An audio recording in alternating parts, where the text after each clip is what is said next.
فحيث تكون الشمس يكون المسرح. هو انك تخلي المسرح متاح للجميع ومجاني للكل. شو اللي خلاك تروح بهذا الاتجاه؟ هل في قصة معينة وراء هذا الشيء؟ أسسنا المسرح الوطني اللبناني، وهذا حلم إنه يكون في عنا مسرح وطني بلبنان. الأمكا ببيروت عم بتزن، ونحن كنا عم نعمر الخشبة لنستضيف أكتر ناس. لشو عم نعمل مسرح؟ لنخدم الناس، إنه المسرح للكل. وهذا كلام فيه مسؤولية كبيرة.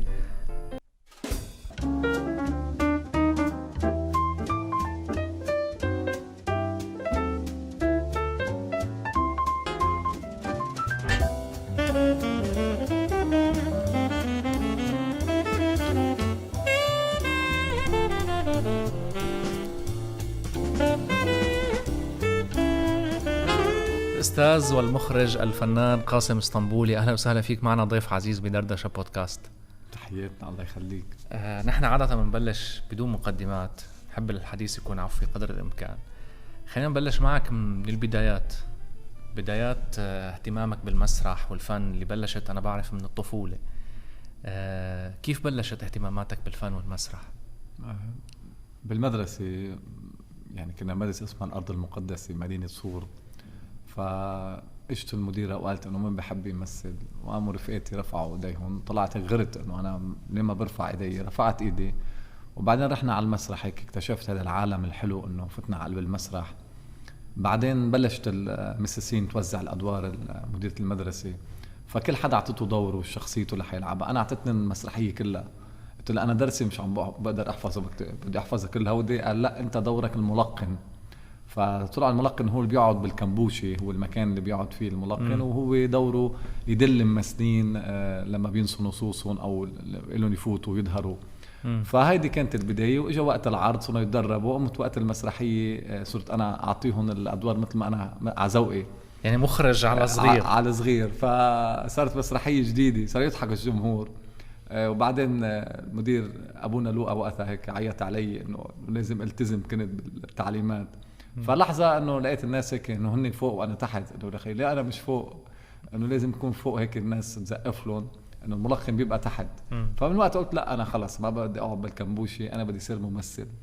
وهون بلشت صرنا كل سنة نشارك بالمسرحيات المدرسية يعني، وضلت تكبر هالحلم يكبر معي لعند ما صار هالمهنة هي مهنة حياتية، انه رحت خصصت مسرح بالجامعة، وبعدين بلشت الرحلة.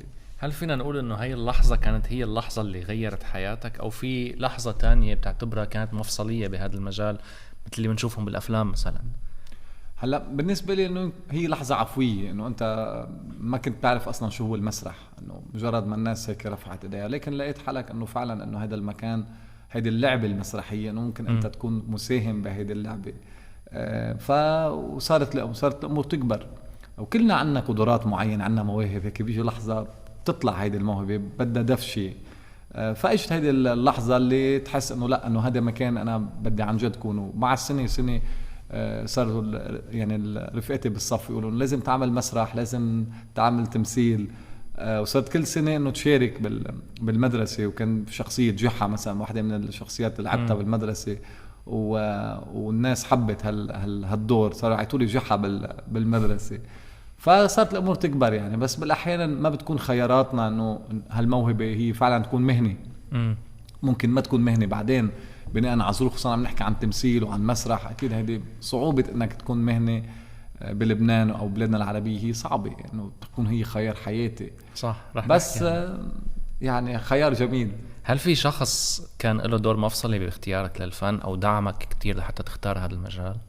يمكن المدرسة، إذا بدي أقول يعني بالفترة الأولى كانت المدرسة الأولى اللي كنت فيها، اللي هي كانت بس للصف الخامس، بعدين انتقلنا على مدرسة تانية. فهي المدرسة بدها كانت عم بتشجع الموهبة إنك تعمل مسرح.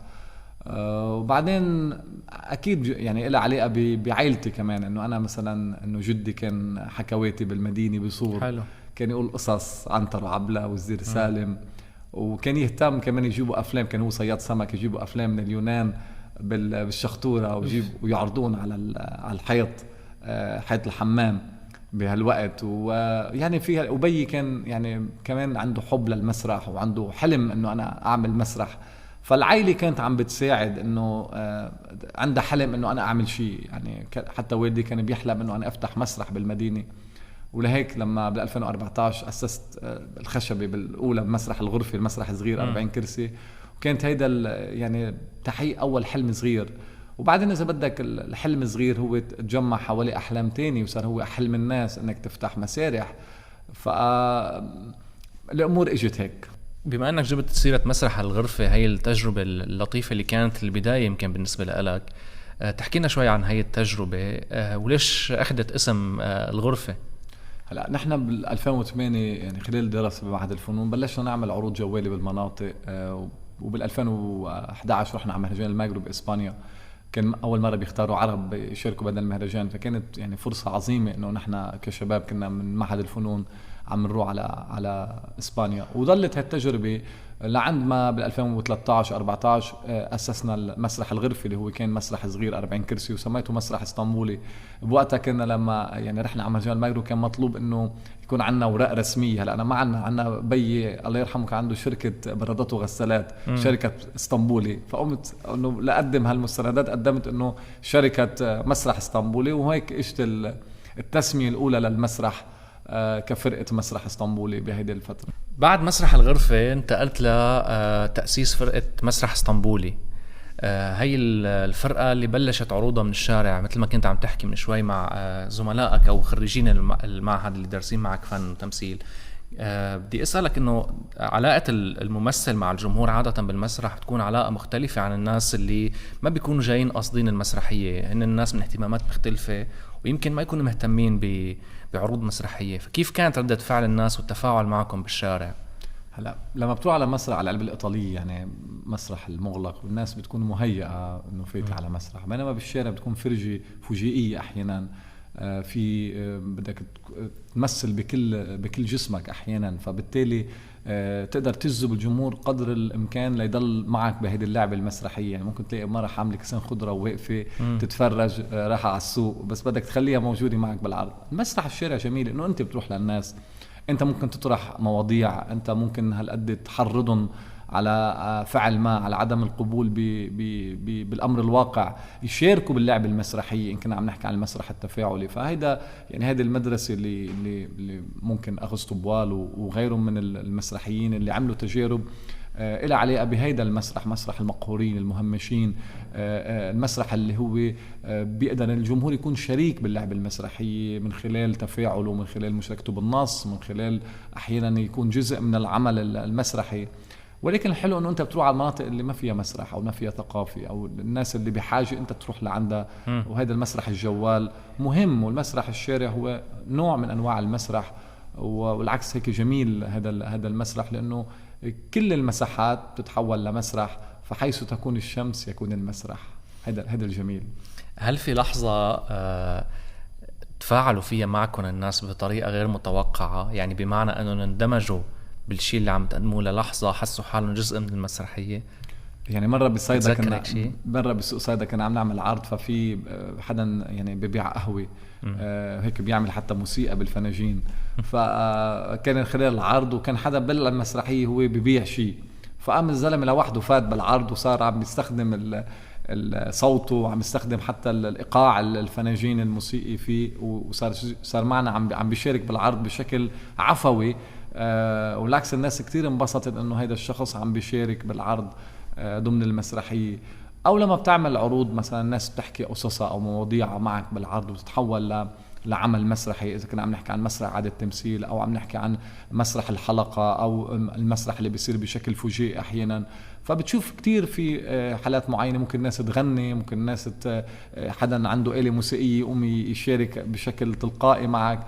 فكتير امور صارت. وفي مسارح يكون مسرح احتجاجي كمان. المسرح اللي كان بال 2008 كنا وقت الحرب على غزة كنا عم نقدمه امام الاسكوا او بالشوارع او بالساحات. في واحد من العروض مثلا كان ما في ضوء بالليل والناس يعني شتاء حمل شمسياتها، فكان الضوء هو ضوء السيارات المارقة، كل ما تمرق سيارة ضوء على العرض ويرجع يصير في عتمة، فصار ضوء السيارة المرئة هو ضوء العرض المسرحي أو هو جزء من الفرجة المسرحية الموجودة. الحلو بهذا المسرح أنه كل العناصر الطبيعية والعناصر اللي بتصير باللحظتها بتدخل بتوظفها ضمن العمل المسرحي، وهذا قوة هذا المسرح اللي بيعتمد على التفاعل وعلى الارتجال وعلى اللعب مع الجمهور. طيب أستاذ قاسم، أنت فرقة مسرح اسطنبولي كمان تبنت مشروع كبير كتير وبنفس الوقت حلو كتير وعظيم، هو انك تخلي المسرح متاح للجميع ومجاني للكل. شو اللي خلاك تختار هذا المشروع؟ يعني عادة اللي بده يشتغل فن اكيد هو عم بيقدم منتوج فكري وثقافي وفني، وحلو كتير يقدم هذا المنتوج للناس، ولكن انه يشتغل بالمجان. يعني انا اللي بعرفه حسب ما قريت انك انت كمان بتدرب حتى بالمجان وخرجت مئات الطلاب بالمجان.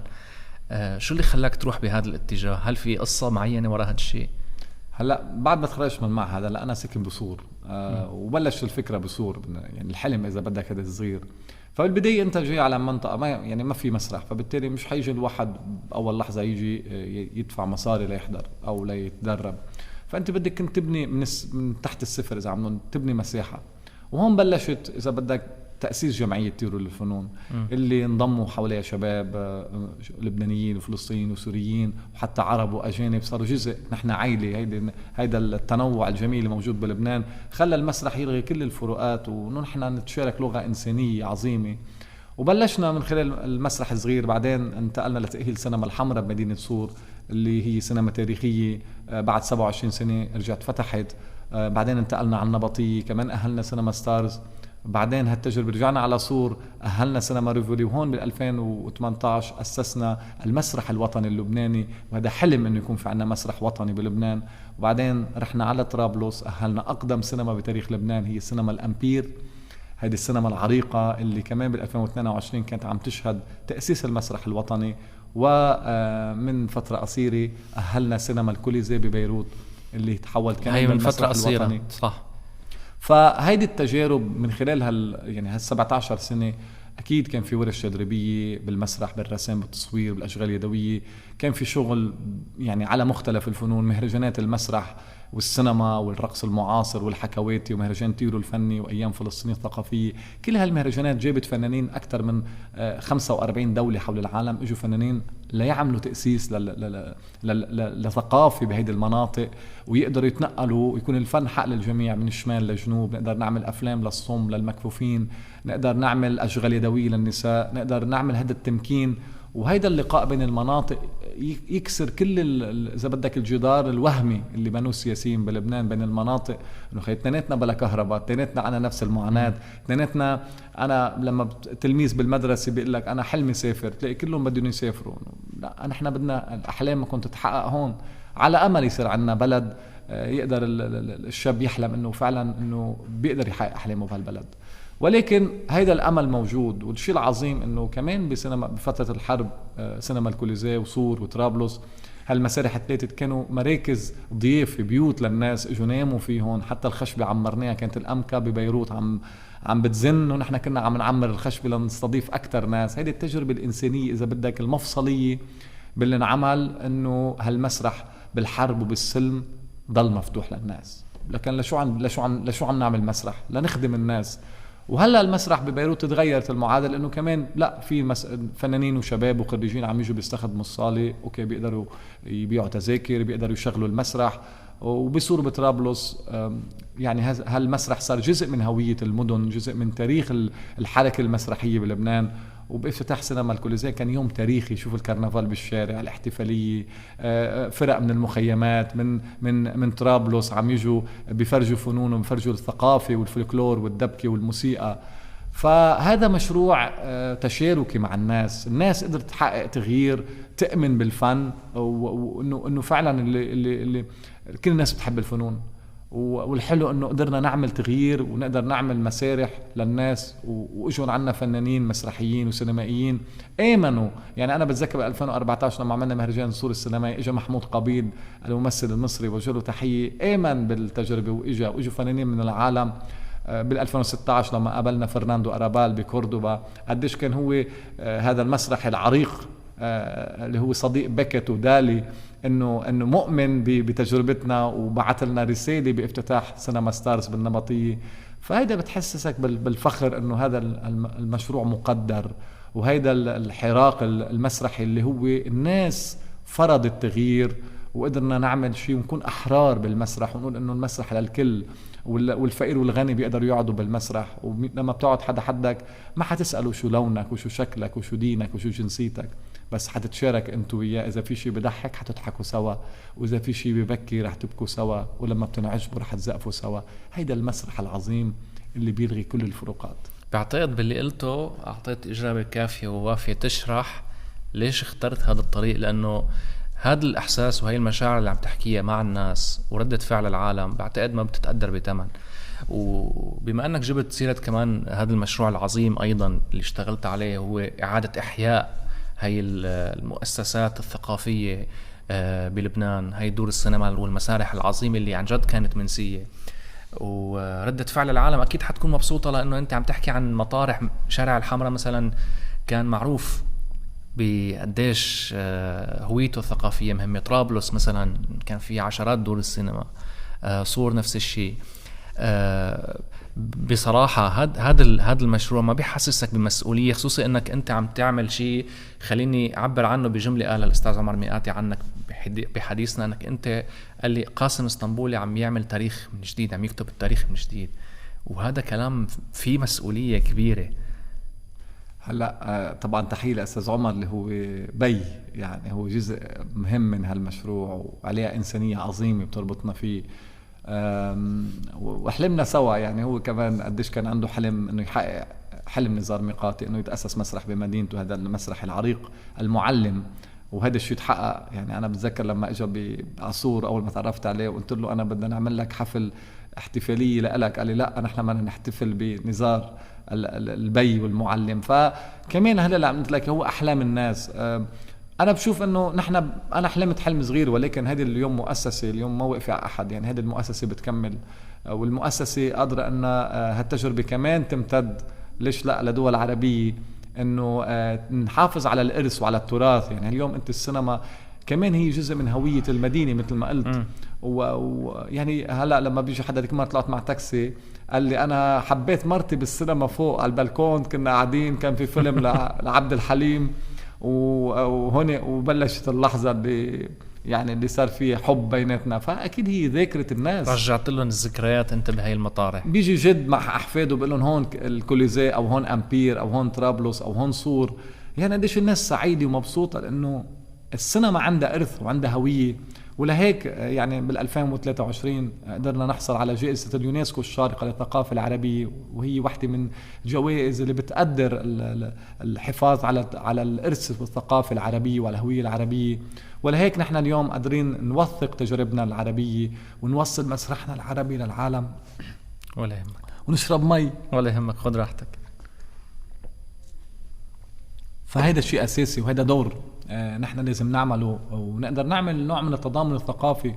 نحن بحاجة لكل مسرح ولكل سينمائي ولكل فنان بلبنان، ونقول انه نحن بحاجة لبعض، بحاجة ندعم بعض، بحاجة نغير، ويكون في سياسات تدعم الشباب بلبنان. اليوم خريج المسرح قديش بيعاني، او اليوم الانتاجات قديش قليلة، قديش عم تستقطب الشباب الجدد. نحن اليوم بحاجة انه يقدر الممثل، انه مش مضطر هالقد يلحق هو المؤسسات الانتاجيه، لا المؤسسات الانتاجيه لازم يتلحقوا. لازم الفنان ما اخر عمره يتعب ليلاقي دواء ويلاقي علاج ويلاقي طبابه. الفنان مثل المعلم بالبلد لازم يتقدر، ولازم يكون في فعلا ايمان بالثقافه وبالهويه. ليش اي بلد شو بيتغنى الا بارثه وبحضارته وبتاريخه؟ انا شو بيهمني اليوم مين كان رئيس بلديه هذه المنطقه من 100 سنه، بس اذا في فنان ورسام وفي عالم وفي طبيب قدر ياثر بهيدي المدينه، هيدا اللي بيبقى. لبنان اليوم بيتغنى بالسيدة فيروز، وبيتغنى بالعبقري زياد الرحباني الله يرحمه، وبكل المسرحيين في لبنان اللي أرثوا تاريخ المسرح والسينما في لبنان. بما أنك جبت سيرة هدول الأسماء العظيمة، كمان أساسا صورة لبنان ككل هي الذهبية الحلوة المرتبطة بأذهان الناس سواء اللبنانيين أو العرب أو حتى بالعالم، هي الصورة عن لبنان المصدر للصورة الثقافية والفنية الحلوة، واللي للأسف يمكن غابت وتأثرت كتير بعد الحرب الأهلية. بالشيء اللي عم تعمله أنت، عم بحكي هلأ هون كطرف تاني خليني أقول، ولو بمبادرة فردية عم تقدروا ترجعوا تعيدوا إحياء هاي القصص. خليني بس أسألك سؤال بسيط. عادة بس تفوت على دور سينما بهذا النوع ومنسية لسنين، إلا ما تلتقى أو تتلقط بتفاصيل معينة، تشوف شغلات كانت منسية مهملة، هل في شيء غريب، شيء حلو مهم لفت انتباهك وين؟ يعني هلا نحن بصوت على السينما هيدا مغامرة، يعني هيدا طبعا نحن اخترنا التعب. انا هيك بقول لهم دائما انه هيدا انه بالاخر اخترت التعب كتير، مش عم نشتغل، عم هالفريق اللي طبعا تحية لكل متطوع ومؤمن بجمعية الفنون، كل حدا اشتغل. عشان هيك انا بقول دائما انه نحن ما حدا بيقدر ينجح لوحده، ما حدا بيقدر يصنع هذا المشروع لوحده. فهذا مشروع هالقد في شغف وفي ايمان وفي حب لما بنعمر الخشبة، لما بندهن، لما بنصلح، لما كل تفصيل صغير. بتشوف الفريق هيدا اللي كبر مع المشروع، انه ناس في عيال هلأ مؤمنة معنا، صار عمرها 10 سنين معنا، كان البي اليوم في ولاده. هالقد في عيال مؤمنة بهذا المشروع، بانه المسرح هو قضيتنا، هو حلمنا. هيدي السينما هي مكان نحن عم نتشارك فيه مع الناس. قديش في فنانين من العالم بيجوا كمان بيساعدونا. فنحن كمان في كتير من الملصقات ومن المقتنيات موجودة بالكوليزيه، موجودة بالأمبير، موجودة بصور، الناس تيجي بتشوفهم، بتتفرج عنا متحف صغير بصور. انتوا شو عملتوا فيهم؟ حولتون؟ عم نأرشف هيدي المقتنيات او الملصقات وعم نعرضهم بالسينما. يعني بصور هلا بيجوا جولات سياحية بيتفرجوا على الأمبير وعلى صور. حلو. سواح بيجوا أجانب، بيجوا ناس لبنانيين بيجوا يتفرجوا، بيشوفوا هذا الإرث. فاليوم السينما منا سينما بس انه انا للشاشة وبعرض، لا، هي عندها رونق، عندها قيمة، عندها إرث. الهندسة المعمارية الموجودة بهيدي السينمات او الزخرفة الموجودة بالكوليزيه مثلا هي تحفة فنية. ما عم نحكي بس عن الشيء اللي بيتقدم على الخشبة. وإضافي كمان قديش قدرنا نقدم أعمال مسرحية يعني تكون بتلامس الناس، أو من خلال المسرح الجوال، أو من خلال عروضنا اللي كان آخرها مسرحية حملة 2005 اللي هي للكاتب الإيطالي داريو فو، كمان اللي شارك معنا الأستاذ عمر بهذا العمل. قديش كان جميل، نحن عم نمثل سويا على خشبة المسرح، وهذا كان حلم. فكتير من الناس كانوا مؤمنين يعني بهذا المشروع. او اليوم الفنان التشكيلي بهي زيات اللي عامله تجمع نسائي بيلتقوا كل خميس بصور. بتشوف قديش هالنساء عم ينبسطوا انهم عم يرسموا سوا، وعم يعملوا حرف، وعم يعملوا قصص تحافظ على هويتهم، ويقدر انه يشوفوا هن قادرين كل سيدة ببيتها يكون فاعلة بهالمجتمع. او اليوم ذوي الاحتياجات الخاصة قديش عندهم قدرات، قديش لما بيجوا على المسرح نحن بنتعلم منهم، ناخذ منهم طاقة. هالحواس العظيمة اللي ربنا لما بيروح منك حاسة الله بيعطيك حاسة مقابلة، قديش فعلا بتشوف انه هن من حقهم يطلعوا على الخشبة، قديش عندهم قدرات هيك ومواهب توظف على المسرح. فاليوم هذه الفئات كلها بالمجتمع، ما في شيء اسمه فئة مهمشة. اليوم كل الفئات بدها تعمل مسرح، كل الفئات لازم تشارك بالفنون، تشارك بهذه اللعبة الجميلة، لأنه الفن هو الجمال، وما حدا منا بيكره هيدا الجمال. وكل شيء حلو بنشوف فيه صورة الله فيه، وكل فنان هو رسول لهالجمال، بيقدر انه يوصل رسالة، ونحن عم نعمل رسالة معينة قد ما بنقدر نوصلها للناس. طب هون بدي أسألك كمان سؤال بينطرح. الشيء اللي عم تعملوه عم ينعمل بمبادرات فردية، أكيد بأشخاص مؤمنين بيدعموكم لحتى تعملوا، بس في ناس رح تيجي تقول لك هو غالبا هذا الدور المفروض يكون مسؤولية السلطات الرسمية، خلينا نقول وزارة الثقافة. أنتوا عم تقوموا بهذا الدور نيابة عنا. هل فينا نقول أنك خطيت هاي الخطوة لقدام قناعة بأنك بغياب أو بعدم الثقة بالدور الرسمي بهذا المجال؟ هلا نحن اكيد وزاره الثقافه او وزاره السياحه او كل وزاره التربيه او كل الوزارات المعنيه بلبنان، نحن بالنهايه مؤسسه دوله. الدوله اليوم طفرانه، يعني هذا الواقع. يعني نحن اليوم مثلا لما عمل حفل تكريم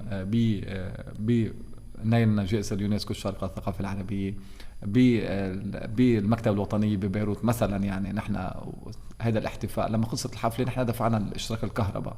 فبالتالي دولة هذا وضعها. إن شاء الله الدولة تقدر تساهم بالمستقبل تتحسن بصير في دولة. وأكيد نحن بتعاون دائم مع وزارة الثقافة. وهلأ نحن قدمنا لهم السينما للوزارة، عملوا أسبوع السينما اللبنانية. بالنهاية هيدي مؤسسة دولة ونحن بصور حاطين لوجو وزارة الثقافة على المسرح لأنه نعتبر الدولة هي معنية بالثقافة ونحن بالنهاية على تعاون دائم معهم. إن شاء الله بالمستقبل إنه يكون في ميزانية للدولة تقدر تساهم دعم الفنانين، تقدر يكون في دعم للأعمال المسرحية الشبابية، تقدر الدولة تعمل مسارح وطنية قومية. نحن حاولنا، مش معناتها إنه الدولة غير معنية، لا، ولكن قدرنا نعمل هالمبادرة وغيرنا عم يقدر نعمل مبادرات بمناطق تانية. اليوم بالبقاع انفتحت سينما جديدة، اليوم بصيدا في سينما جديدة، اليوم في بالجبل بيت ثقافي، في جمعيات عم تقدر تبادر. هيدي المبادرات الفردية والجماعية بلبنان اللي عم تقوم فيها المؤسسات نحن كلها بحاجة لها، وهودي كلهم هن شركائنا وأصحابنا ونحن بنتعاون نحن وياهم جميعا. مثل ما قدرنا نعمل مسرح بالخيام أو بالنبطية أو بطرابلس أو بشكا أو بجنوب أو بصيدا، كل المناطق بحق إلا تكون فيها فن. هذا الإنماء الثقافي المتوازي اللي الدستور اللبناني بيكفله، ولكن على أمل يطبق. ما يكون في مدينة فيها ثقافة وضوء ومدينة معتمة. إذا كلنا رحنا محل ما في ضوء، مين بده يروح يضوي شمعة بالعتمة؟ هيدا المطلوب. لنحن نحس أهل الجنوب بحق لهم يكون عندهم ثقافة وفن ومسرح، وأهل الشمال وأهل الجبل وأهل كسروان، كل مناطقنا بلبنان بحق للشباب يحس إنه قادر يشوف فنون، قادر يشوف سينما من العالم، قادر يتشارك، قادر الشباب يروحوا يلعبوا موسيقى، يعملوا أمسية شعرية، توقيع كتاب. وإلا شو إلى قيمة ضيعة إذا ما فيها مركز ثقافي؟ المدينة ما لا مسرح مدينة ميتة. صح. دايما الشيء الحلو واللي بينجح بيكون فيه له أعداء. بصراحة هل حاربت بسبب الشيء اللي عم تعمله؟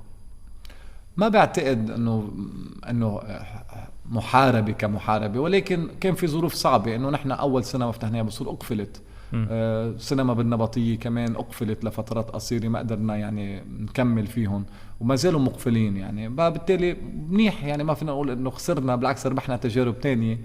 اكيد في صعوبات، اكيد انه انت لما بدك تأسس شيء دايما بياخد وقت واستمرارية صعبة. انت اليوم فاتح 3 مسارح في لبنان، يعني هذا اليوم جزء من تاريخ المسرح في لبنان، يعني هذا شيء عظيم.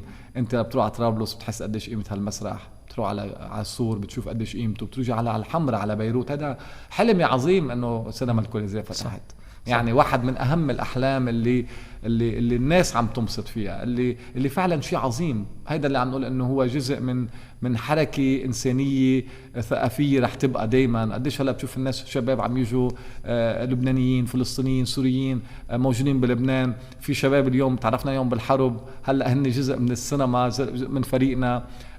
فريق طيرو اليوم اللي هالقد ملون ومشكل من مناطق مختلفه من لبنان. وهذا شيء جميل. قديش اهل بيروت اليوم مبسوطين بالكوليزيه، انه يحسوا انه شارع الحمراء عم يرجع بضوي. احنا بدنا كل المسارح ببيروت تبقى موجوده، ما بدنا ولا مسرح يسكر، لانه هودي كلهم هن جزء من روحنا ومن قلبنا ومن نبضنا ومستقبلنا، ليبقى المسرح موجود للاجيال الجايه. بكره نحن منفل من هالدنيا، بس المسرح رح يبقى. رح نرجع نكفي الحديث الممتع معك بهذا المجال، بس خلينا ناخد بريك صغير وبنرجع. تمام.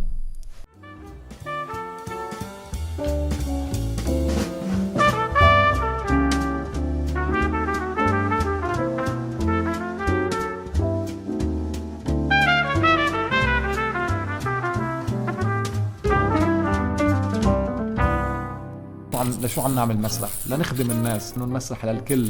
وهذا كلام فيه مسؤولية كبيرة.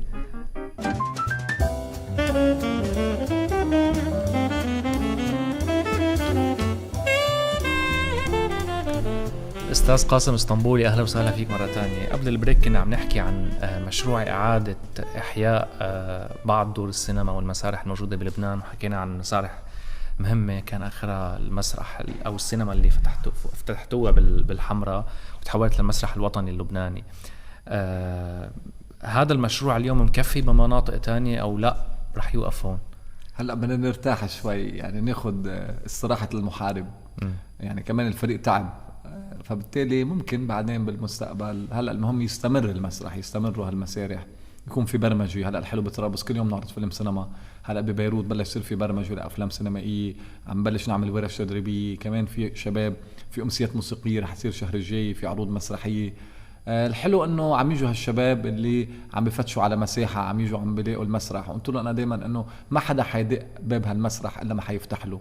وهيدا الحلو، انه قديش بتشوف انه عند ناس بدها بس مساحة. هالطاقات بحاجة تتوظف، وبالامكانيات المتاحة عم نقدر نقول لهم اهلا وسهلا، فيكم تتدربوا هون، فيكم تجهزوا عمل مسرحي.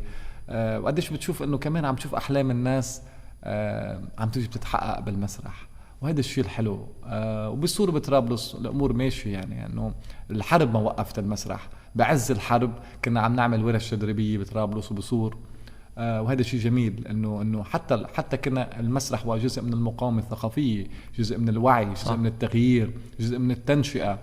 وإن شاء الله يكون المسرح مادة إلزامية بالمناهج التعليمية بلبنان بالمستقبل، لأنه هذا اللي بيبني مستقبل المسرح. ويكون في أندية سينما، أفلام تربوية وتعليمية تنعرض بالمدارس. وهذا اللي بيشكل جمهور ثقافي بيعود الناس. ما حدا بيكره الفرح، لأنه المسرح هو فرح، والمسرح هو سحر جميل. لما تفوت على المسرح بتشوف أنه فعلا قديش أنت ممكن تتشارك أنت وناس أصلا ما بتعرفهم، بس بتختار تقعد معهم وبتقعد حدهم وبتتشارك أنت وياهم. وكل واحد بيطلع من المسرح عنده أسئلة وعنده دلالات وعنده أمور. مش كل واحد وصله نفس الشيء، كل واحد شافه بطريقته. هيدا سر المسرح. ويمكن لأنه هالقد حاسين بالانتماء لهذا المكان. طيب بدي أسألك، بين كل هاي المسارح ودور السينما اللي أعدتوا إحياء، خلينا نقول، وين أكتر مكان كان في لحظة مؤثرة بالنسبة لك إنك أنت رجعت أعدت إحياء هذا المكان؟ كل سينما إلى روحها، إلى هيك، إلى خصوصية. يعني يمكن أول سينما الحمرة كان هيك جميلة، كان في كرنفال بالشارع، كان في فرق عم يجوا من الجزائر، من تونس، حاملين على بلادهم. الناس كانت عم ترش رز من البنايات، كأنه عرس، جدا عرس، هيك عرس حقيقي.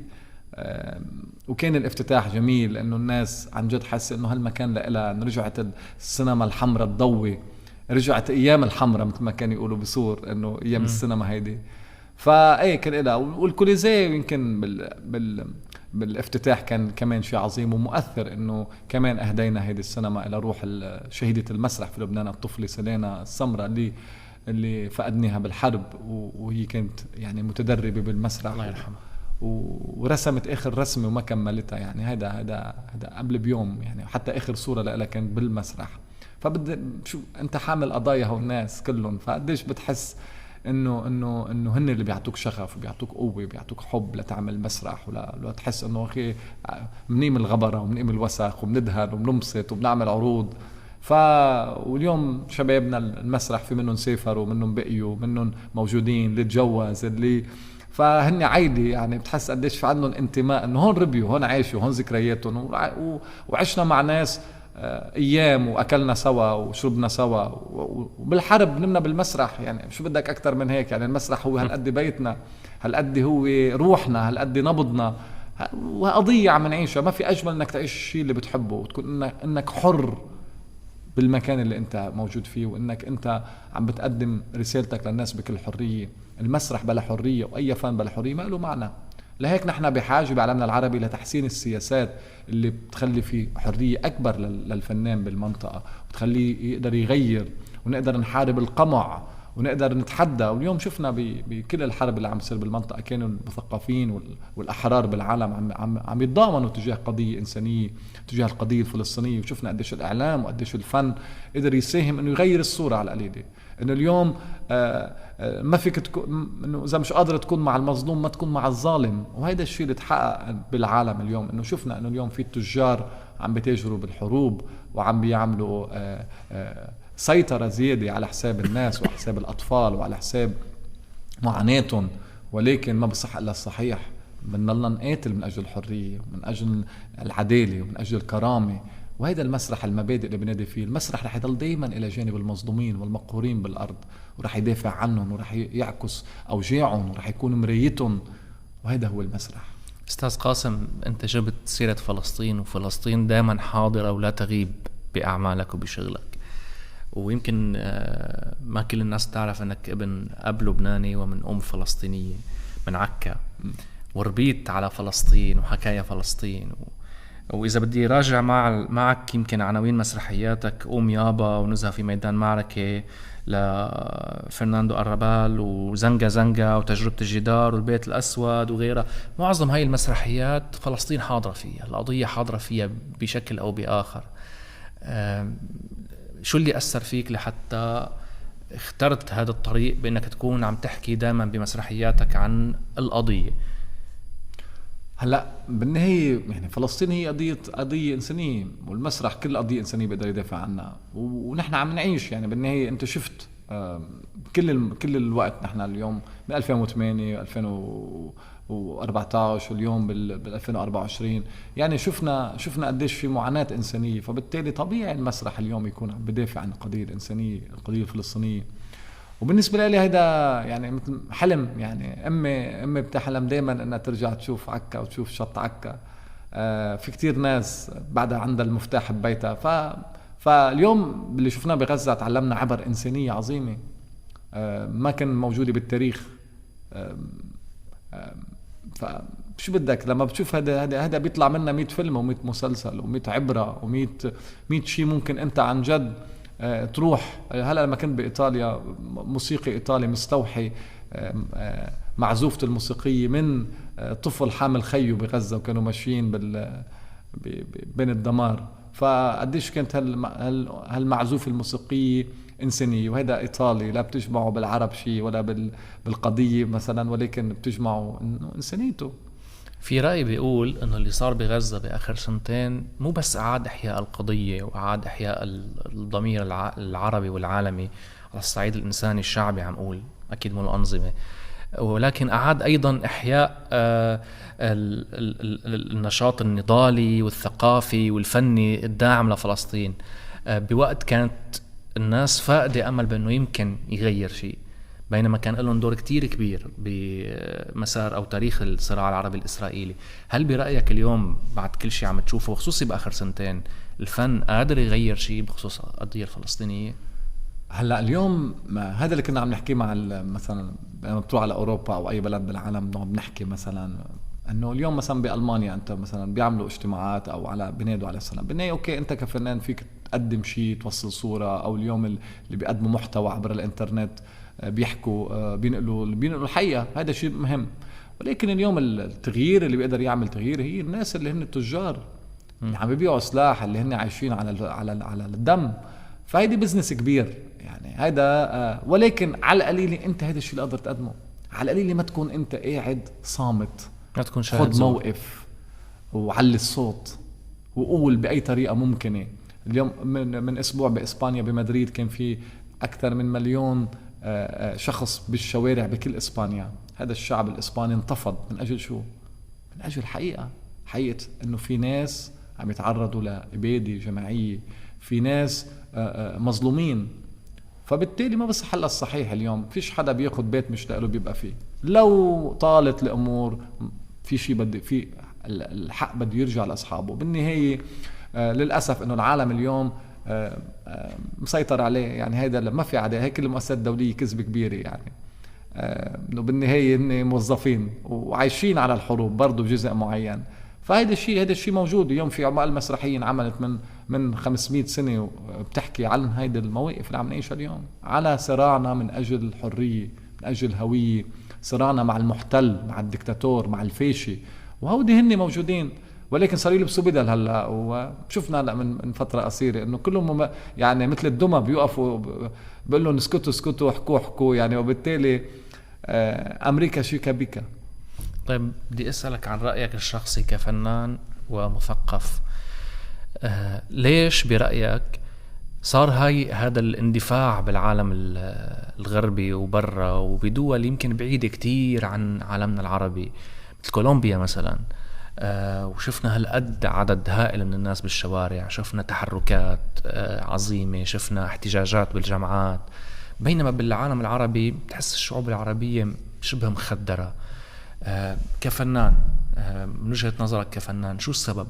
شو الفارق؟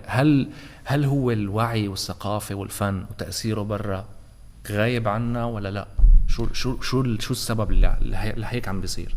هلا فينا نقول انه يمكن نحن الخلافات العربية بتأثر، يمكن ما بعرف هلا طبيعة الأنظمة، ولكن الناس لا بتشوف انه اخي محلات حاولوا، ولكن بنقوله انه يمكن بينقصنا اكثر انسانيا، بينقصنا اكثر انه نفكر فعلا بشكل مختلف. ولكن لا عم نشوف في بكثير من الحالات بالدول العربية. اليوم بمصر من اسبوع كان في موقف انه بجامعة عملوا معارضة، الجامعة الامريكية ما قبلوا مثلا على موقف ما. لا اليوم نحن يمكن نرجع بنحكي بحاجة إلى مزيد من الحريات، ما كله بيكمل. يعني اليوم أنت أحيانا شو بيصير معك؟ بتكون أنت سجين، معك حدا بالحبس، بتطالب بالحرية، مو بحطوك بسجن انفرادي لوحدك، تقول لهم رجعوني محلي. نحن هيدي المشكلة بالعالم تبعنا، العالم العربي، إنه نحن بحاجة لأكثر حرية، لأكثر إنه نحن نقدر نعبر بحرية ونحكي عن مشاكلنا وعن أوجاعنا على امل التغيير. يعني بيضل الامل بالشباب اليوم انه يضل يواكب ويضل عم بيقدر يعمل فن وبيقدر يعمل رياضه معينه، انه كمان تقرب وجهات النظر وتوصل رسائل معينه. مشكور كل حدا ساهم، ولكن فينا نقول بالاخر ماذا قدمت لغزه؟ انه ما حدا قدم شيء، لانه بالنهايه هي بحاجه لاكثر من هيك، وبحاجه نحن عملنا واجبنا وبرضه مقصرين. شو عملنا مهرجان يعني اوكي، وعملنا عرض مسرحي اوكي، منا اللي بنقدر نعمله، مسكتنا اوكي، ولكن اليوم المعاناة اكبر مننا. نحن هالقد قادرين نعمل، نحن بحاجة هيدي الدول تعمل. نرجع بنحكي انه هن اللي متحكمين بالعالم، وهيدا شغلهم. دولة استعمارية قمعية عندها وزارة حرب، شو بدك بعد؟ فإذن هي قايمة على الحرب، هي عايشة على هيك، هي عايشة على الدم. شو فينا نقول؟ بس بنفس الوقت هون وجهة نظر شخصية، يمكن ما تشوف التأثير هلأ بشكل مباشر، ولكن أكيد هو تأثير تراكمي. يعني بالشيء اللي عم تعملوه اليوم أنت أو أي حدا من الفنانين العرب أو حتى الفنانين الغربيين اللي عم يرجعوا يشتغلوا فن خاصه بالقضية الفلسطينية، أكيد رح يتركوا أثر بأشخاص معينين، وهدول الأشخاص رح يعملوا أثر بغيرهم. يعني على سبيل المثال ما في حدا يمكن فينا من جيلنا على الأقل ما بتذكر اليوم مسلسل التغريبة الفلسطينية. هذا المسلسل اللي لازال حاضر بالذاكرة العربية للراحل حاتم علي، ولكن بتحس القضية نوعا ما بالسنوات الماضية غابت عن الفنون، أو هي منا غايبة بس ما عم يتضوى عليها بالشكل الصحيح. ليش برأيك؟ يعني هل هي الفنانين صاروا يخافوا يشتغلوا بالقضية أو لا في شيء تاني؟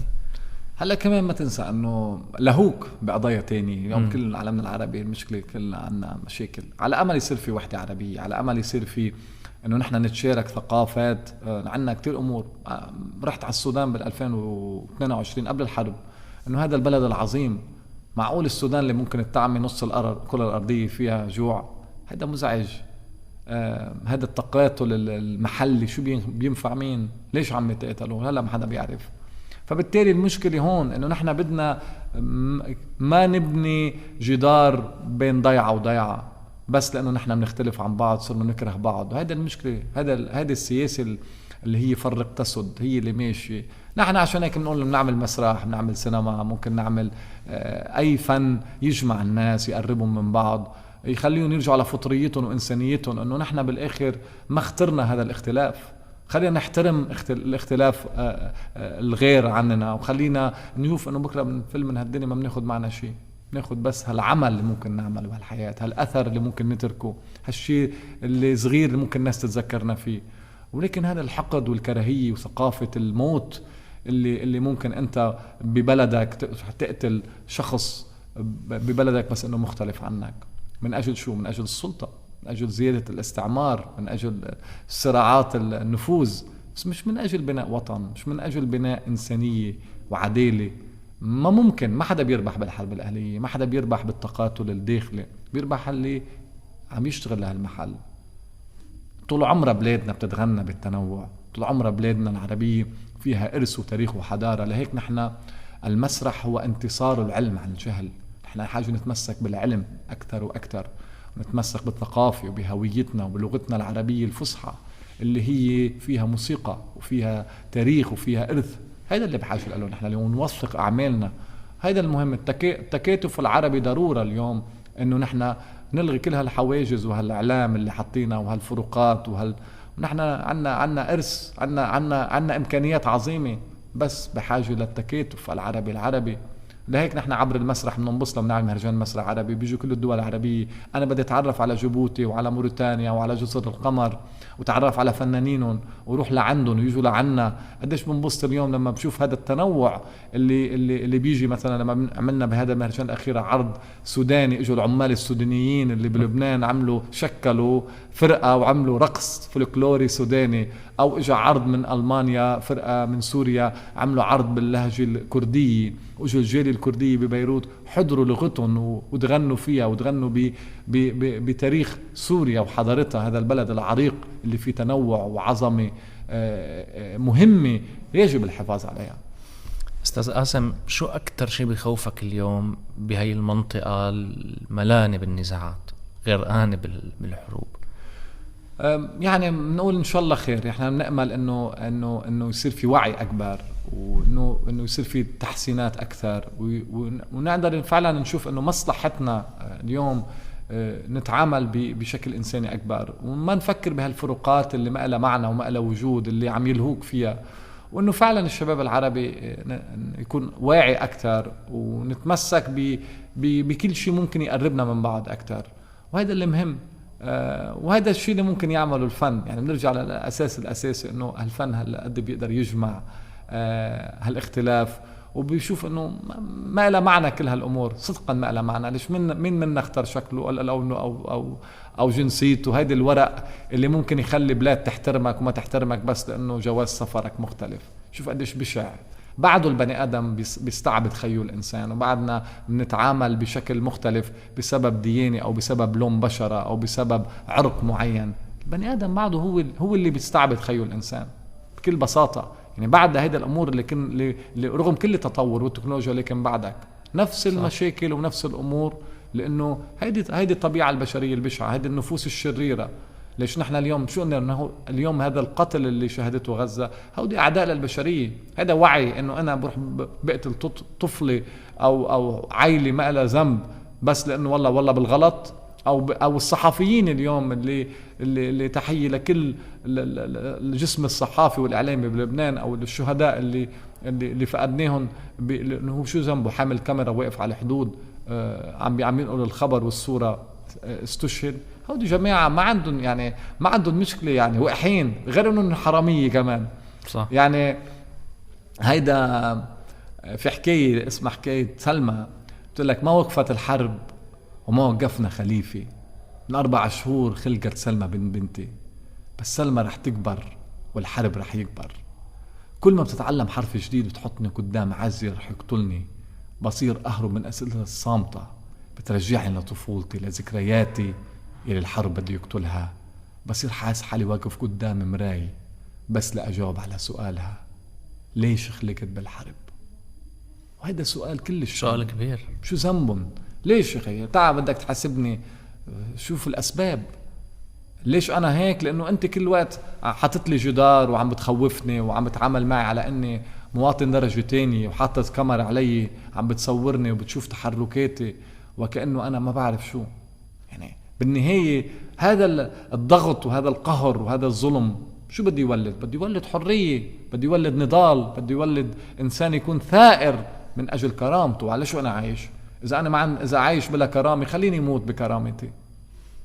أستاذ قاسم، تتمنى لو عشت، بما أنه عم نحكي عن الظلم والقهر وبيظل كل هذا التعب خلال هالسنين، وأنت ما شاء الله بعدك شاب وعملت كل اللي عملته، تتمنى بلحظة معينة، هل في لحظة حسيت فيها أنك يا ريت لو عشت حياة أهدى شوي من اللي أنا عايشها هلأ؟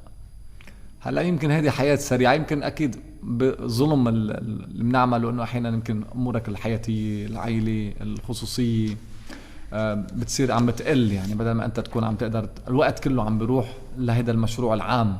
حتى بالتمثيل يعني أخذ لك من وقتك بدل ما أنت تكون عم بتركز لتعمل مسرح، وهذا الحلم يعني بني أنا الممثل اللي بده يطلع من الكمبوشي.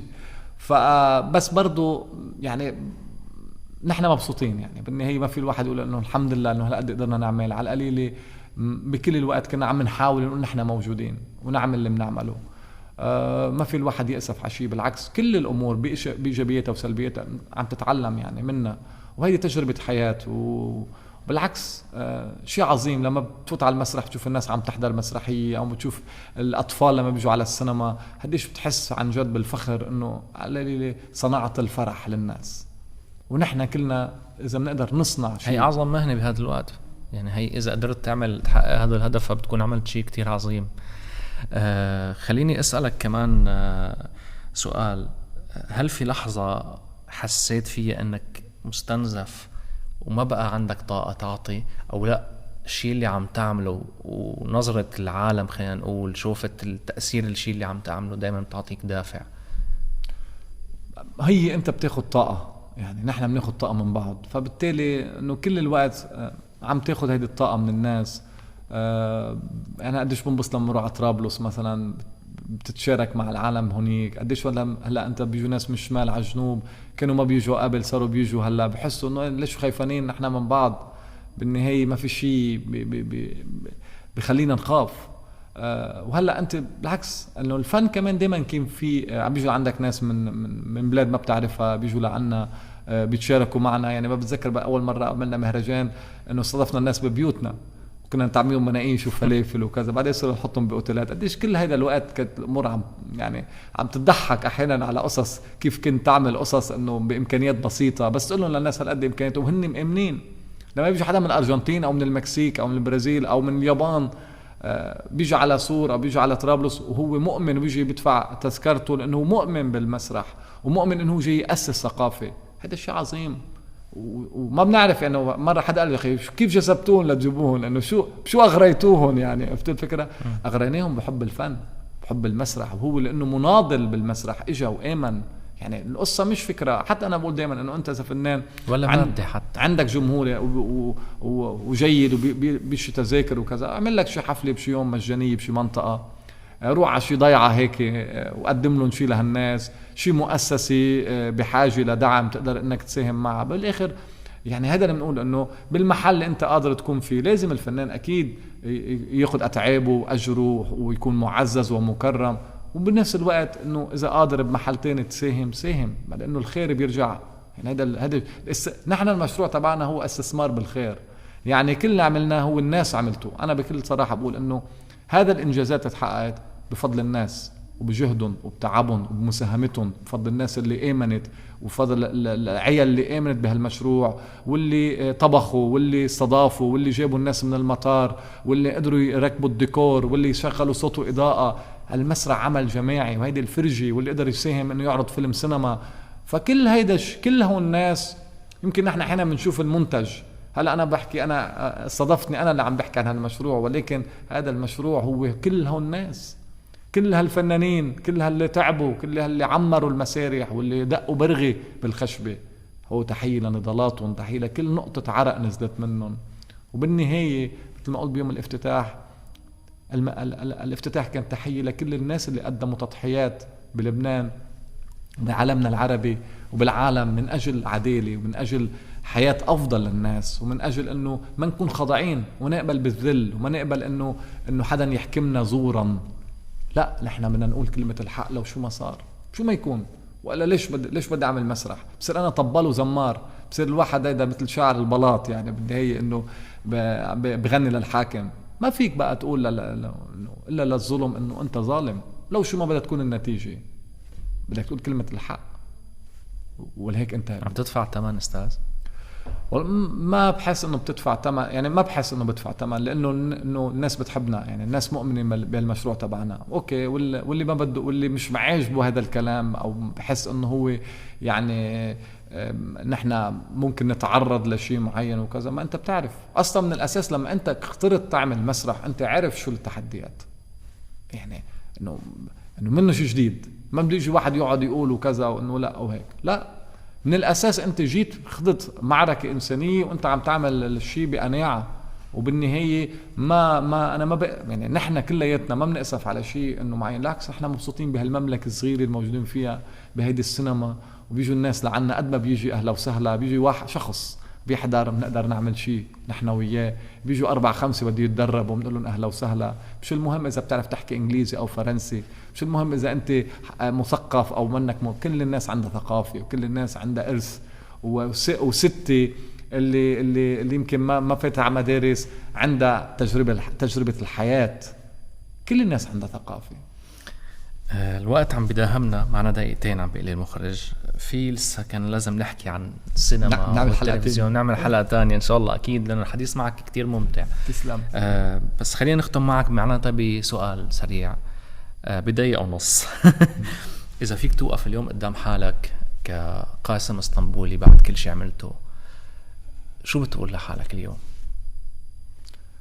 ما بقى أنا دايما بحلم بشخص بضله عم يركض رغم كل هالعمر اللي عم تركض فيه، وانا عم بركض فعلا كل الوقت. يعني بقول لحالي انه ان شاء الله يجي وقت انه هيك تهدى، هيك تقعد تستمتع اكثر مع الناس اللي هن العيله. يعني هذا الشيء الوحيد اللي الواحد بقول يا رب انه قدر هيك يكون عندي وقت اكثر.